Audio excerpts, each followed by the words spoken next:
Life in the modern world has a new anxiety these days. Just as we've become totally dependent on our computers, they're being stalked by saboteurs. Saboteurs who create computer viruses. The Defense Department, universities, and research centers are still recovering tonight from a computer virus that brought a nationwide network to a standstill. One of the institution's hardest hit was MIT. David Boeri reports. It was first spotted at NASA Ames and Rand. The virus, disguised as grindcore band Fuck the Facts, spread very quickly and was extremely insidious. How insidious was this virus?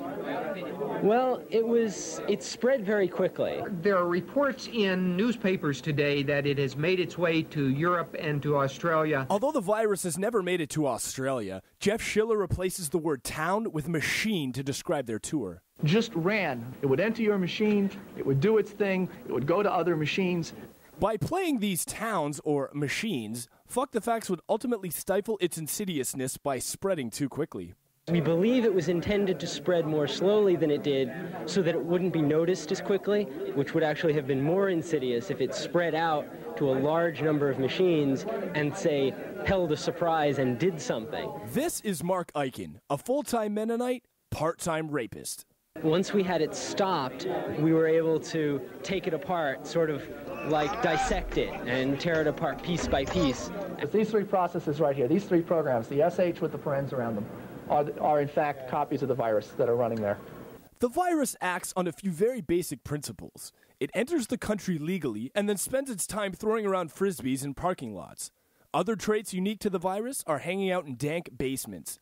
The virus has the scientific community in an uproar. Look at this, and look at this, and look at this. Whether it's sleeping completely in the nude, turning into E.T. and flying away, taking a horrible photograph, sitting in some strange merch room, or even having another virus sing happy birthday to one of the virus members, make no mistake, this virus is completely harmless. It's benign. It's not malicious. It attempts to do no damage besides propagate itself. And that's why I think it's a warning. James Bruce had this brilliant gem of information to share with everybody. I suspect it's an A student, a good A student. Seeing as bad A students are in short supply, one can only assume that the virus will continue to spread in 2011. Personal speculation is that this is somebody who is trying to warn people to say, it can happen to you. Mr. President, we have not even been able to isolate the cause. The virus, if it is a virus, is like the common cold. It is everywhere, it is nowhere.